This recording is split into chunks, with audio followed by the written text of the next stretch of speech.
Hey there folks, welcome back to Unconditional Love Videos, the channel where we explore the heart's deepest and most powerful emotions. Today, a heart-wrenching tale spans continents and time, set in the 18th century. Get ready to embark on a journey of love, sacrifice, and the unbreakable bonds that transcend societal norms. In the heart of this ship, amidst the bustling passengers, a young man in his mid-20s named Edward is on his way home to London. He's been seeking his fortune in the Americas after being told by his father to make his own way in life and not rely on the family fortune. Edward's father is Sir Arthur Lowings, an industrialist, botanist, and a Member of Parliament for London West. Sir Arthur made his fortune in trading in gold and diamonds. He inherited the mines after his father died. He sold the mines and used the money to open doors to become a Member of Parliament. Edward was the youngest son. He had an elder brother, and so was not considered to inherit the family coal and ore mining business when his father died. In the days that followed the voyage, Edward noticed a young woman who was always at an older woman's side, escorting her to the dining room. It was obvious to Edward that the young woman was the older woman's companion. During the early days of the voyage, Edward would busy himself with his ledgers and planning his next adventure. But every now and then, his mind would drift thinking of the young woman in the dining room, and how he imagined a life with her beside him. Edward had no idea that love was knocking on the door of his heart. It was 12:30 in the afternoon, and for the first time in a few days, Edward decided to go to lunch. As he sat down at his table, he heard the older woman say, "Isabella." He looked up and noticed the young woman looking at him. He could have sworn Isabella had a faint smile on her face when she saw him. It was then that their eyes locked, and in that moment, their destinies became entwined. After lunch was finished, Isabella and her companion left the room to take the sea air before resting in their cabin. Edward was writing in his journal when Isabella returned for her companion's shawl. In an instant, and without thinking, Edward quickly wrote on a piece of paper. Edward passed the note to her as he made his way out of the dining room. Isabella was surprised by the sudden way Edward left the room, but her look changed from surprise to curiosity when she looked at the note in her hand. Her head was spinning with so many questions as to what was on the note. Her heart was pounding as she slowly opened it and began to read. She felt giddy with excitement and curious at the same time as to what Edward had to say, because the note just said, "Need to talk urgent. Meet me tonight on the port deck at 11 p.m. tonight." Edward and Isabella lived in a world where society ruled what was normal and what was not. But the heart sees nothing, only what it wants and needs, love that is real. That night, Isabella made her way to the portside deck. In the moonlight, Isabella could see the silhouette of Edward pacing up and down. She could see he was nervous. As she approached, he suddenly turned to face her, which startled Isabella. Nervously, Edward began to speak. "Thank you for meeting me. I was not sure if you would come, but I am very happy you're here, and I had the courage to give you the note. Isabella stopped Edward mid-sentence and asked, "What is this all about, and why at this hour?" Edward began to feel a little embarrassed at the question, but then he found the courage to say what was on his mind. "Isabella, my name is Edward Lowings. I am returning home to London after spending 6 years in the Americas. I thought this was going to be a long and uninteresting voyage until I saw you. I felt drawn to you, as if my heart was pulling me to you." Before Edward could say another word, Isabella replied, "I have seen you many times in the dining room or on deck and the tea room. It was Lady Margaret who told me about you and has been trying to push me to talk to you. My lady is cunning when it comes to matters of the heart. She knew I liked you, and at lunch when I was too shy to say anything. That is the reason why Lady Margaret said my name, so you could hear. And now here we are." Edward and Isabella spent most of the night talking, getting to know each other, and talking about each other's life and feelings. This was the start of a bond of love that neither of them could have known just how powerful and true their love would be. A few days later, Edward received an invitation to sit at the captain's table for dinner that night. As there were a few hours until then, Edward decided to invite Lady Margaret and Isabella for lunch at his table. He made sure that he found out what they both liked to eat by asking the head waiter. At the stroke of 12:30, Lady Margaret and Isabella walk into the room. Edward rises from his chair to greet them, and he soon finds out Lady Margaret has a sense of humour as he holds the chair for her to sit down. She turned and looked at Edward and said, "What has taken you so long to invite us to your table, Mr. Lowings?" Feeling a little embarrassed, Edward was about to speak when both Lady Margaret and Isabella began to laugh. "Don't mind me, young man, I was only teasing you." Feeling relieved, Edward started to relax more. After a very successful lunch together, they all went to the lounge for coffee. It was then that Edward realized Lady Margaret knew about the secret meetings and the notes passing from Isabella and Edward for the last week or more. Edward could not hold back any longer and told Lady Margaret of his unconditional love for Isabella. He wanted to make her his wife. Lady Margaret was Isabella's guardian and gave her blessing for the marriage. Since she already knew of Isabella's feelings for Edward, it was an easy decision to make, for she could see how happy Edward made Isabella.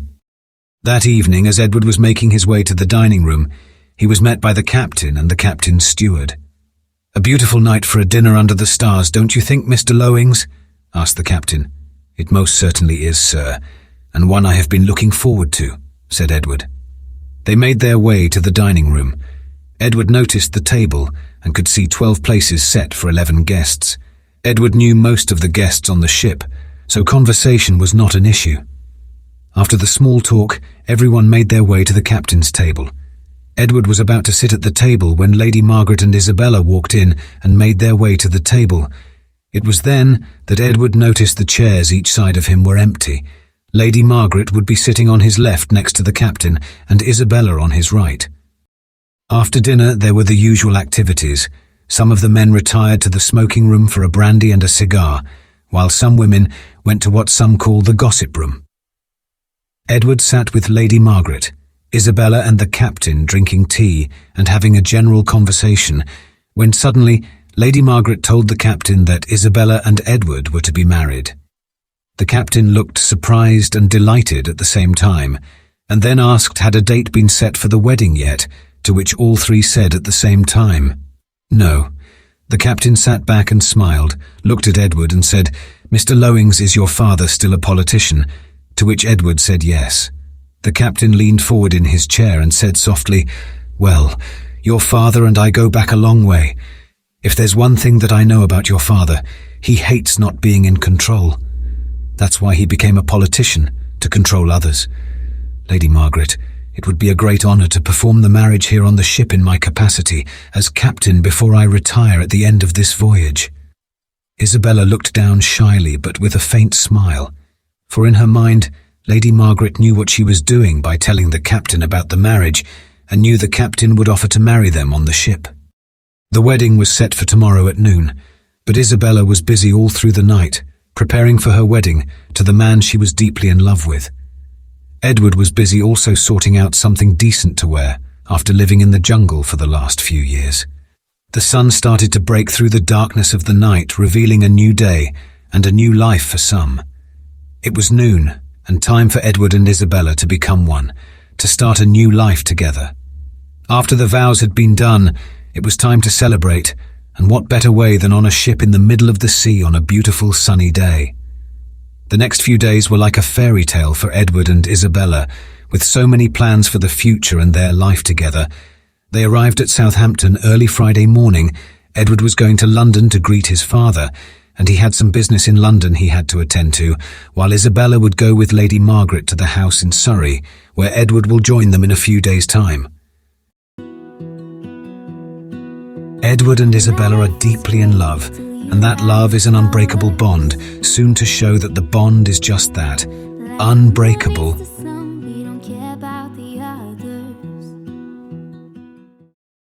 Edward stepped off the train, collected his luggage, and made his way to the hackney carriage waiting outside the station. "Where to, Governor?" asked the cab driver. "Bond Street, if you will, driver." Edward felt strange being back in London after years of living in the jungle. He had forgotten what it was like to see so many people going about their business and not hunting for food. It was not long before they got to Bond Street. Edward handed the driver some money. "Thank you, Governor, you have yourself a prosperous day," said the cab driver. Edward turned and looked up and down Bond Street. He saw what he was looking for and proceeded to walk into the property. Later that day, Lady Margaret and Isabella arrived at Oakfield Manor. Lady Margaret retired to her rooms, while Isabella gave instructions to the footman and stable hands as to where each piece of luggage should go. Isabella made her way to what would be her and Edward's rooms, and started to get busy taking the covers off the furniture, ready to prepare for Edward's arrival in 2 weeks from now. It was early evening when Edward arrived at his father's house in Mayfair. The doorman greeted Edward like an old friend. "It's good to see you back with us once more, sir. It has not been the same since you left." "Thank you, George. How is the family?" asked Edward. "Everyone is fine, sir, thanks to you and your generosity over the last 2 years. Think nothing of it, my friend. You have always been like a father to me from a young age. It was the least I could do once I heard about young Richard. Very sad news it was indeed," said Edward. "Aye, that it was. It almost broke his mother until your telegram arrived with the promise of help from the bank," said George, as he wiped a tear from his eye. "Don't stress yourself, George. I have always considered you all as my other family." "No, sir, and thank you, sir," said George. "Your father is in the study reading the evening paper." "Thank you," said Edward, as he made his way to the study. Lady Margaret and Isabella were having a light but late supper in the parlour and were planning to have the wedding blessed in the local church when Edward arrived. "Tomorrow I will travel to London to seek counsel with my attorney," said Lady Margaret. "I will prepare your things for the journey and refreshments for us," said Isabella. "I shall travel alone," said Lady Margaret. "I will have Master John with me to carry anything heavy or defend my honour." With that, Lady Margaret burst out laughing, and then Isabella started to laugh with her. "As if my honour needs defending. Chance would be a fine thing." This made Lady Margaret laugh even more. "My lady, you shouldn't say such things. Someone may hear you." "Oh, let them, I'm only having a bit of fun." As Edward walked into the study, he saw the familiar surroundings of books on many shelves, none of which his father had read. It was all just for show, to make everyone think he studies when he's not in Parliament. There was an oversized painting of his father over the mantelpiece, and another painting of his father and Edward's older brother on a boat with Parliament in the background. Nothing had changed in almost 7 years, thought Edward. Just then his father said, "Well, did you make your fortune in the Americas? I heard you found gold and set up a mine. What about the lost city of gold? Did you go and look for it?" Edward was not surprised. His father was more interested in wealth than asking how Edward was. "I've made enough to be comfortable," said Edward. "Nonsense," said his father. "You can never make enough money." "That's just your saying, father," said Edward. Just then, Edward's brother Charlie walked in and was surprised to see his younger brother. "When did you get back? How have you been? What adventures have you got to tell me? Did you find what you went for?" Edward bursts out laughing. "Trust you to want to know everything in one go? I will tell you everything over dinner tonight." Edward's father interrupts the conversation and says, "Well, it will just be you two for dinner. I have important business at the club this evening." With that, his father left the room. The next day, Lady Margaret's carriage was waiting outside the main entrance. John was waiting by the carriage, having stored Lady Margaret's document box and lunch basket. John helped Lady Margaret into the carriage, then climbed up front to sit with the driver. Isabella saw them off and returned to the house to prepare for tonight's dinner party. Lady Margaret always liked to have a dinner party as soon as possible, whenever she returned to the house. It was her way of catching up on all the latest local news, or to put it another way, all the gossip. Edward had been awake most of the night and early morning talking to his brother, talking about his adventures in South America. Edward's brother was fascinated hearing about his younger brother's adventures and was keen to try it himself, but in reality knows that his father would not allow it. At breakfast, Edward and his brother were talking about the day's plans when their father walked in, sat down at the head of the table and began to select his breakfast. It was only after he poured his tea. He looked up to speak to Edward, but with slight anger in his voice. "Well, Edward, it seems you made a name for yourself out in the Americas. You were the talk of the club last night. It seems you neglected to tell me a few things about the gold mine and the export of coffee to America and Britain." "Well, maybe if you had a proper conversation with me last night, you would have," snapped Edward. That seemed to put Edward's father in a mood, but it's hard to tell as he is always in a foul mood, unless with his gentleman's club friends. Edward was about to say something else when the butler arrived with a letter and a telegram. His father snatched them both off the tray the butler was holding and proceeded to read the letter. Edward could see there was an invitation also with the letter, but not who from. His father just smiled, but not in the normal good smile. It was the smile of someone who has hatched a plan. He then said, "Ah, so she is back at last." Edward's father then started to read the telegram, when suddenly he jumped up, banging his hand down on the table, and in a loud, booming voice, "Yes, I knew it. I knew I did the right move. Now all that is left to do is the meeting." Edward's father then sat down and seemed to be in a good mood. The brothers looked at each other and said quietly, "Trouble."